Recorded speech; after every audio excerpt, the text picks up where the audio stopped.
Hola a todos, bienvenidos al proyecto Vocación Científica. Nuestro invitado de hoy es Andrés Villavicencio, divulgador, paleontólogo, paleoartista y además de eso presidente de la Sociedad Paleontológica de Chile. Para comenzar, cuéntanos Andrés, ¿cuáles experiencias a lo largo de tu vida consideras que hicieron posible que hoy te dediques al quehacer científico? Bueno, muy buenos días, José Luis, muy buenos días a todas las personas que asistan a este pequeño encuentro. Para mí es bastante complejo poder resumirlo muy velozmente. Creo que todo en mi vida tiene relación con el momento que estoy viviendo hoy. Yo no inicié mi camino académico en la ciencia, yo provengo más bien del mundo humanista. Mi profesión de origen, soy profesor. Pero antes de eso, cuando yo estaba como estudiante secundario, estudié en una industrial. Y el tema de relacionarme con herramientas, con medidas, me dio una posición bastante privilegiada en lo que tiene que ser objetivo. Luego el conocimiento humanista te da la posibilidad de ampliar un poco, sobre todo el camino a la filosofía. Pero fue luego, después de convertirme en profesor, en cuando fui descubriendo el mundo de la paleontología, no a través, como el recorrido normal de un paleontólogo, siempre el recorrido normal es llegar por el amor a los dinosaurios. Yo no llegué por el amor a los dinosaurios, llegué por el amor a las ciencias de la naturaleza, a todo lo que tiene que ver con cómo, me atrevo a decir, a una espiritualidad de la naturaleza, a cómo tú te vas encontrando con un planeta vivo, un planeta en movimiento, y que en cada uno de sus aspectos te va hablando. Creo que va por ese lado, y el amor por el conocimiento. Pienso yo, y en resumir, decir que casi toda nuestra existencia nos trae al minuto en el que estamos. En mi caso, cada una de las experiencias fueron fabulosas, pero si tú me preguntas por una, la primera vez que yo escuché hablar a un muchacho, hace muchos años, un muchacho que estaba estudiando biología, empezó a hablar acerca de los fósiles y cómo se formaban. Yo ya era profesor y un hombre adulto, y escuchar hablar a un muchacho que recién entraba a la universidad me maravilló. Ese muchacho hoy día es el doctor Martín Chávez, paleontólogo chileno. Ya han pasado más de una década desde que lo escuché hablar, y fue el que a mí abrió mis ojos a el mundo de la ciencia, el mundo de la paleontología y el mundo de poder conectar con otras personas a través de la novedad que nos trae la naturaleza. Ok, ¿y recuerdas por casualidad algo de tu niñez que pudo haber influido en eso? Sin duda, tal vez la mayor influencia fue mi abuelo. Mi abuelo mis dos abuelos, materno y paterno. Ambos eran hombres que fueron muy poco a la escuela, pasaron muy poco por aulas. Sin embargo, eran grandes lectores y me llevaron siempre al mundo de la lectura. Mi abuelo materno le gustaba mucho leer textos relacionados con la filosofía, y mi abuelo paterno le gustaba mucho leer diccionarios y enciclopedias. Y creo que esas fueron las dos grandes experiencias para un poco ir formando mi estructura mental que me permitiera después llegar a comprender otras cosas. Y cuéntame ahora acerca de las situaciones en contra de esa búsqueda del camino de la ciencia que tuviste que superar. ¿Qué se opuso en tu vida a que lograras lo que ahora haces? Mira, de acuerdo a mis experiencias y a mi grupo de conversación, a mi encuentro con otras personas, he visto que uno de los grandes escollos es lo poco popular que es el conocimiento científico. Algunas cosas son el conocimiento vago, el conocimiento escueto es muy popular. Sin embargo, el conocimiento un tanto más acucioso, un poco más especializado, es muy poco popular, y para un niño o una niña que le gusta la ciencia y comienza a aprender cosas nuevas, se distancia rápidamente de el común de las personas, y puede llegar a ser objeto de burlas. Lo cual no es nada bueno. Lo llaman el cerebrito, el nerd, les ponen un sinfín de apodos. Yo creo que ese fue uno de los grandes golpes. De que me motivó en algún minuto a llevar esto más bien de una manera muy personal, intrínseca, sin exteriorizar. Me gustaría hacerte un par de preguntas acá para que tengamos un código común. ¿Qué consideras tú un científico? Hablaríamos en dos planos, o sea, una definición ambivalente. De una manera, el científico es aquel que se dedica profesionalmente al ejercicio de la búsqueda objetiva del conocimiento, aplicando por lo menos ciertos métodos y ciertos procedimientos que están establecidos para ir obteniendo conocimiento nuevo, formalmente. Pero informalmente, cada persona que sale a observar el mundo para descubrir cosas nuevas tiene algo de científico. No conozco un científico profesional que no se haya iniciado buscando la verdad de la naturaleza precisamente con sus propios ojos. Más allá de la lectura, más allá de todo, probablemente, como decía Copérnico, no hay mejor maestro que la naturaleza. Creo que ese substrato científico lo compartimos todas las personas que amamos la naturaleza, que tenemos esta espiritualidad natural. Y por otra parte, claro, efectivamente un científico es una persona que se dedica a la búsqueda del conocimiento bajo ciertas normas y procedimientos y que lo realiza de manera profesional, se dedica a eso a su vida. Ok, en este caso, ¿cómo definirías a la ciencia? La ciencia, voy a salirme un poco de la formalidad, pero la ciencia no es este camino, el método que tenemos para ir encontrando y conociendo. No es... yo sé que es bastante heterodoxo lo que estoy diciendo, porque aquí algunos se van a molestar conmigo, pero creo que se hace ciencia en algunos ejecuciones o en algunos aspectos prácticos que no es considerada ciencia, en algunos esfuerzos que no es considerado ciencia. Yo quiero mirar el espectro amplio. Básicamente podríamos decir que la ciencia es la ejecución del método científico y de cómo vamos obteniendo este conocimiento y categorizándolo. Ahora, en el esfuerzo no siempre es sencillo, no todo es tan blanco y negro. En algunas oportunidades las intuiciones se tiñen de ciencia y otras veces las ciencias se tiñen de intuiciones. Andrés, otra pregunta. Imagina ahora que hay una persona que está indecisa sobre su carrera y está a punto de elegir, y una de sus opciones es vivir la paleontología. A esa persona, ¿cuáles experiencias le recomendarías para que pueda elegir? Bueno, el mundo de la paleontología es muy, muy, muy enorme. Si una persona quisiera dedicarse a la paleontología, yo lo primero que le recomiendo es que tiene que leer los artículos que son publicados de paleontología. Eso le va a dar una pista de hacia qué campo se está moviendo, cómo es la metodología de investigación,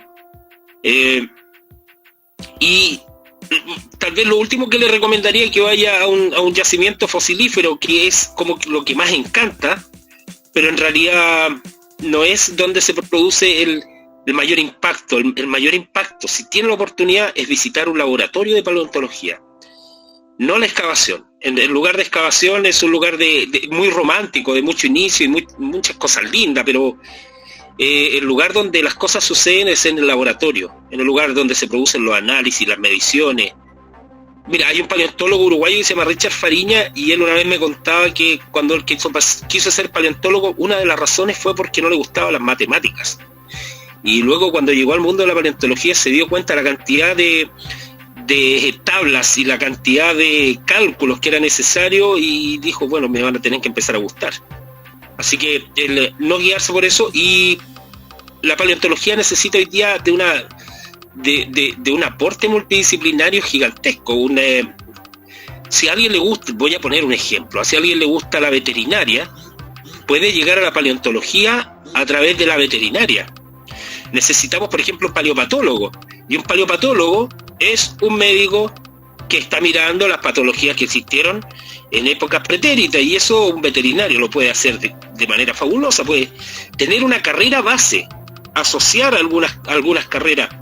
Normalmente se asocia la biología o la geología para terminar en paleontología, pero existen otras carreras que sí pueden aportar, porque te dan una nueva mirada. Por ejemplo, un tecnólogo médico puede lograr analizar fósiles o cuando alguna persona que tenga conocimiento en estructuras también puede lograr llegar al mundo de la paleontología y dar una visión nueva.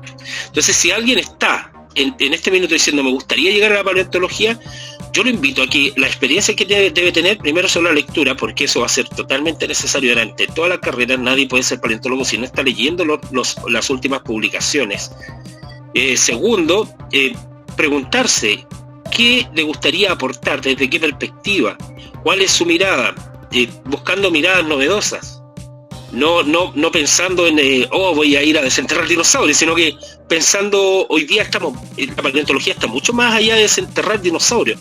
La paleontología hoy día se pregunta cómo eran los ambientes en el cual vivió el animal que está desenterrando, con quién convivía, cuáles eran las relaciones simbióticas, cuáles eran las relaciones de dependencia, qué tipo de parásitos atacaban a este animal, tratando de buscar comprender el todo del hábitat, no solo del animal. En este caso, hoy día la paleontología, cada vez que se encuentra un dinosaurio, nosotros, o la pregunta que se realiza la comunidad científica paleontológica es ¿qué sucedía alrededor de él?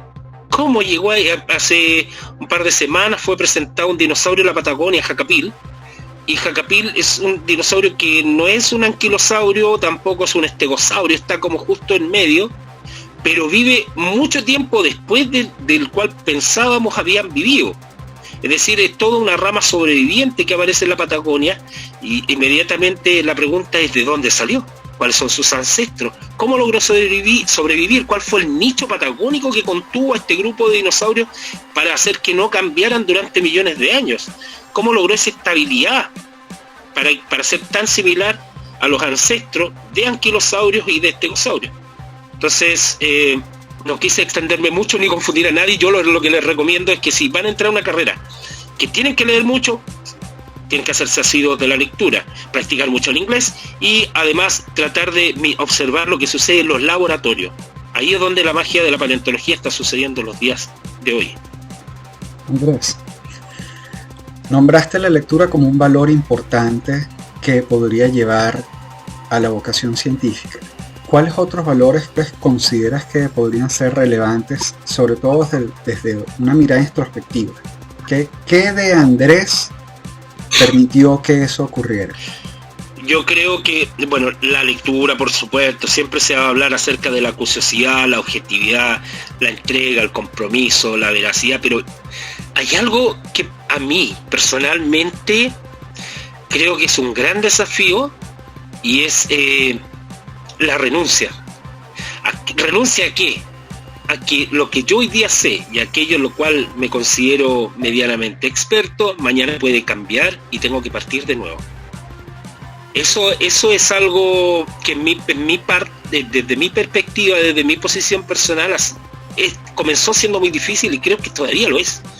El comenzar a leer cuando aparece un artículo novedoso, algo que mueve el piso científico, decir ya, cerrar los ojos, respirar y decir, veamos con qué me voy a encontrar, veamos esto cómo cambia y cómo me hace pensar distinto. Y en ocasiones a uno se le escapa y uno dice, no, pero a la mitad de la lectura dice, esto está difícil, pero ser capaz de renunciar a uno mismo para encontrar nuevos conocimientos, creo que es el paso más difícil, un paso tan humano, tan distanciado de lo que es la ciencia. Sin embargo, creo que lo personal para mí es una de las cosas más complejas. Ya. Andrés, háblame ahora un poco de tu personalidad, para explorar una de las hipótesis que he pensado. ¿Cómo es la personalidad de Andrés? Bueno, yo soy muy extrovertido, soy muy inquieto, un poco disperso en ocasiones, de un gran impulso social y sociable. Pienso, o más bien me motiva a pensar en que cada uno de nosotros tiene la obligación de mejorar el mundo, aportando a la especie con aquello que trae de por sí. Creo que en el caso de la mutación y la evolución humana, tiene un aporte que otras especies no poseen, y es que nosotros podemos socializar nuestros avances. Creo que por ahí es donde uno va mejorando el mundo, y como yo soy un soñador que quiere mejorar el mundo, creo que es algo de lo que más me marca hacia mi personalidad. Ok, perfecto, Andrés. Una última pregunta. Háblame acerca de tus gustos multimedia. ¿Qué consumías tú de niño y qué consumes hoy en día de series, de películas? Mira, cuando yo era niño, yo crecí en Santiago de Chile, en un lugar popular, y no teníamos, bueno, no es que no teníamos, no existía el TV cable cuando yo tenía menos de 10 años. No existían reproductoras, pero no estaban al alcance normal de las personas. Lo que yo veía era la televisión abierta. Y en la televisión abierta lo que veía eran documentales. Todas las mañanas, recuerdo, me parece que era en el Canal 5 y en el Canal 7, daban documentales de la vida silvestre.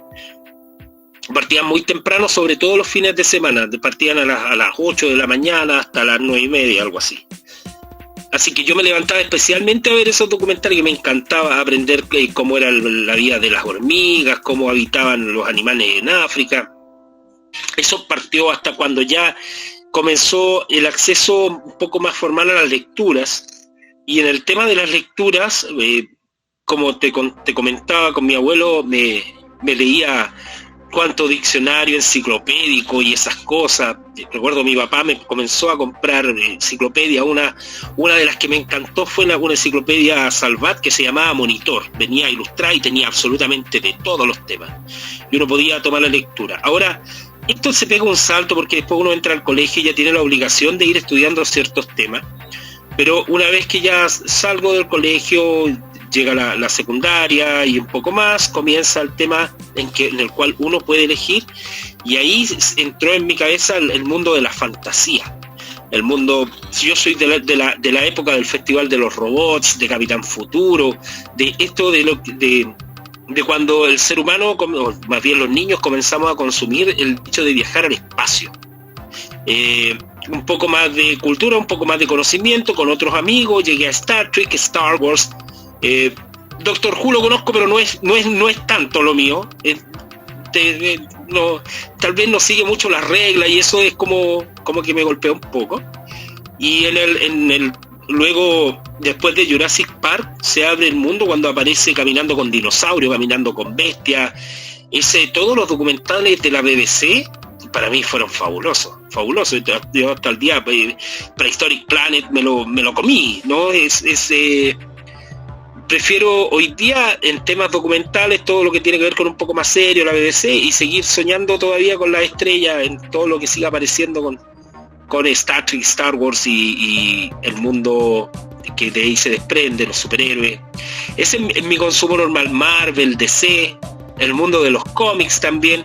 Eso le dio mucho pie a mis fantasías intelectuales. Yo soy seguidor particular de Batman, creo que es el mejor justiciero de toda la historia. Y en eso, en términos, y bueno, ya después empieza la lectura un poco más formal, en la cual ya uno ya le quito un poco de espacio a eso, pero siempre guardo un tiempo interesante para poder ir siguiendo las nuevas series y lo que aparece, sobre todo los mundos fantásticos que uno pueda ver, ¿no? Andrés, entonces ¿considerarías que quizás esas experiencias que tuviste con lo que consumías también formaron parte de lo que te motivó a interesarte por las ciencias naturales? Oh, sí, sin duda. Bueno, hay cosas que son muy interesantes. Que me genera una tensión, es que si eso despierta en ti el interés, o tu interés te hace buscarlo, aquello que te hace sentido, cuando te hablan de seres que viven en otras atmósferas, que consumen otro tipo de alimentos, que no tienen base de carbono, uno le encuentra sentido. Por supuesto que como me decía mi mamá siempre me decía, yo era bien gordito, entonces ella me decía, es película, guatón.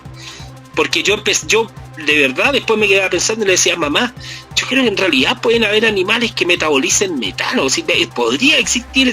Hijo, es película, no lo piense tanto, pero a mí me quedaba dando vueltas.